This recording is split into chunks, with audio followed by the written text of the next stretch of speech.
The Game of Life and How to Play It by Florence Scovel Shinn. Chapter 3, The Power of the Word. By thy words thou shalt be justified, and by thy words thou shalt be condemned. A person knowing the power of the word becomes very careful of his conversation. He has only to watch the reaction of his words to know that they do not return void.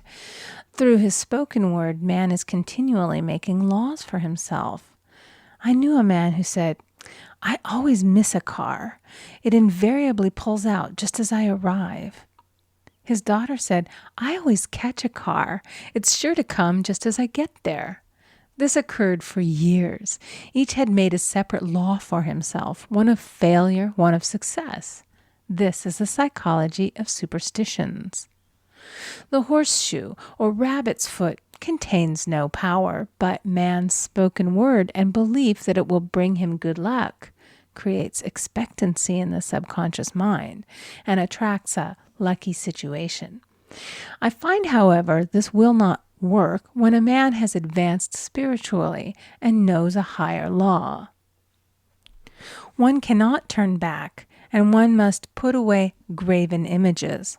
For example, 2 men in my class had had great success in business for several months, when suddenly everything went to smash.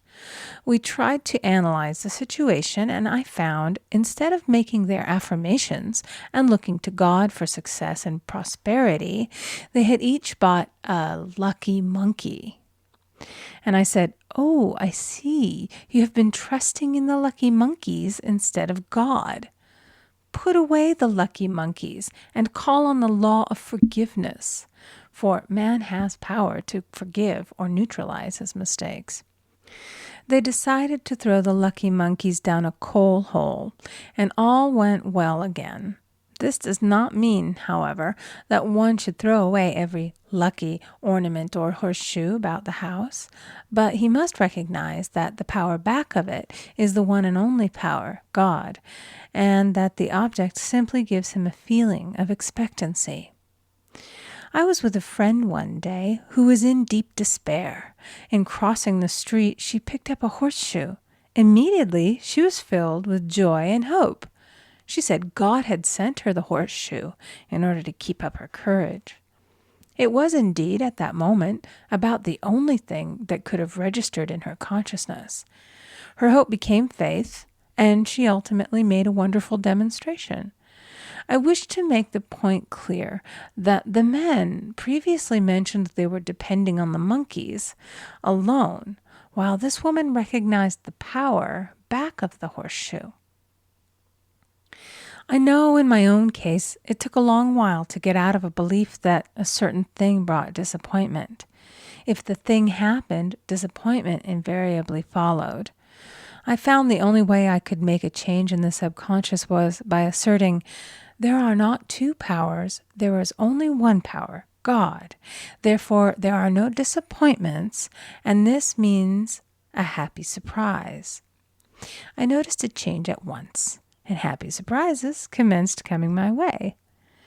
I have a friend who said nothing could induce her to walk under a ladder. I said, "If you are afraid, you are giving into a belief in 2 powers, good and evil, instead of one. As God is absolute, there can be no opposing power unless man makes the false of evil for himself. To show you believe in only one power, God, and that there is no power or reality in evil, walk under the next ladder you see." Soon after, she went to her bank. She wished to open her box in the safety deposit vault, and there stood a ladder on her pathway. It was impossible to reach the box without passing under the ladder. She quailed with fear and turned back. She could not face the lion on her pathway. However, when she reached the street, my words rang in her ears, and she decided to turn and walk under it. It was a big moment in her life, for ladders had held her in bondage for years. She retraced her steps to the vault, and the ladder was no longer there. This so often happens. If one is willing to do a thing that he is afraid to do, he does not have to. It is the law of non-resistance, which is so little understood. Someone has said that courage contains genius and magic. Face a situation fearlessly, and there is no situation to face. It falls away of its own weight. The explanation is that fear attracted the ladder on the woman's pathway, and fearlessness removed it. Thus, the invisible forces are ever working for the man who is always pulling the strings himself, though he does not know it. Owing to the vibratory power of words, whatever man voices, he begins to attract. People who continually speak of disease invariably attract it. After man knows the truth, he cannot be too careful of his words. For example, I have a friend who often says on the phone, "Do come to see me and have a fine old-fashioned chat." This old-fashioned chat means an hour of about 500 to 1,000 destructive words, the principal topics being loss, lack, failure, and sickness. I reply, "No, thank you. I've had enough old-fashioned chats in my life. They are too expensive, but I will be glad to have a new-fashioned chat and talk about what we want, not what we don't want." There is an old saying that man only dares to use his words for 3 purposes: to heal, bless, or prosper. What man says of others will be said of him, and what he wishes for another he is wishing for himself. Curses like chickens come home to roost. If a man wishes someone bad luck, he is sure to attract bad luck himself. If he wishes to aid someone to success, he is wishing and aiding himself to success. The body may be renewed and transformed through the spoken word and clear vision, and disease be completely wiped out of the consciousness. The metaphysician knows that all disease has a mental correspondence, and in order to heal the body, one must first heal the soul. The soul is the subconscious mind, and it must be saved from wrong thinking. In the 23rd Psalm we read, "He restoreth my soul." This means that the subconscious mind or soul must be restored with the right ideas, and the mystical marriage is the marriage of the soul and the spirit, or the subconscious and superconscious mind. They must be one. When the subconscious is flooded with the perfect ideas of the superconscious, God and man are one. I and the Father are one. That is, he is one with the realm of perfect ideas. He is the man made in God's likeness and image, imagination, and is given power and dominion over all created things, his mind, body, and affairs. It is safe to say that all sickness and unhappiness come from the violation of the law of love. A new commandment I give unto you, love one another. And in the game of life, love or goodwill takes every trick. For example, a woman I know had for years an appearance of a terrible skin disease. The doctors told her it was incurable and she was in despair. She was on the stage and she feared she would soon have to give up her profession, and she had no other means of support. She, however, procured a good engagement and on the opening night made a great hit. She received flattering notices from the critics and was joyful and elated. The next day she received a notice of dismissal. A man in the cast had been jealous of her success and had caused her to be sent away. She felt hatred and resentment taking complete possession of her, and she cried out, "Oh God, don't let me hate that man." That night she worked for hours in the silence. She said, "I soon came into a very deep silence. I seemed to be at peace with myself, with the man, and with the whole world. I continued this for 2 following nights, and on the 3rd day, I found I was healed completely of the skin disease.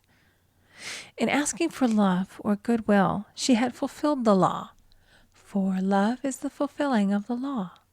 And the disease, which came from the subconscious resentment, was wiped out. Continual criticism produces rheumatism, as critical, inharmonious thoughts cause unnatural deposits in the blood which settle in the joints. False growths are caused by jealousy, hatred, unforgiveness, fear, etc. Every disease is caused by a mind not at ease. I said once in my class, there is no use asking anyone, "What's the matter with you?" We might as well just say, "Who's the matter with you?" Unforgiveness is the most prolific cause of disease. It will harden arteries or liver and affect the eyesight. In its train are endless ills. I called on a woman one day who said she was ill from having eaten a poisoned oyster. I replied, "Oh no, the oyster was harmless. You poisoned the oyster. What's the matter with you?" She answered, "Oh, about 19 people." She had quarreled with 19 people and had become so inharmonious that she attracted the wrong oyster. Any inharmony on the external indicates there is mental inharmony. As the within, so the without. Man's only enemies are within himself, and a man's foes shall be they of his own household. Personality is one of the last enemies to be overcome, as this planet is taking its initiation in love. It was Christ's message, peace on earth, goodwill toward man. The enlightened man, therefore, endeavors to perfect himself upon his neighbor.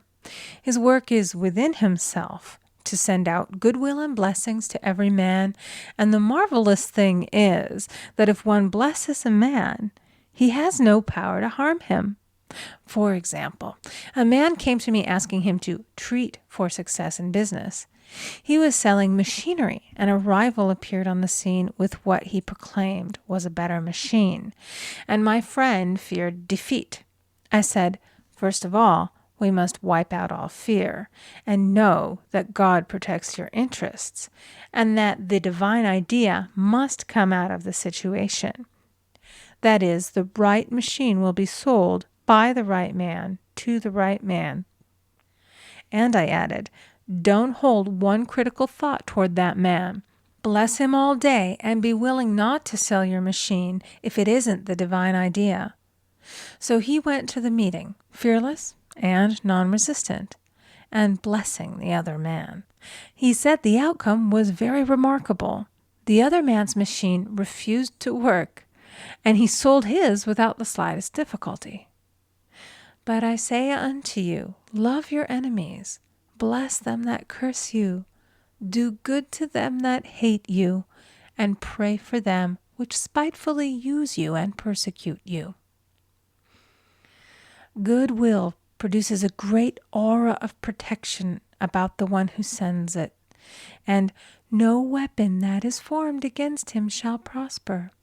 In other words, love and goodwill destroy the enemies within oneself. Therefore, one has no enemies on the external. There is peace on earth for him who sends goodwill to man. End of chapter 3.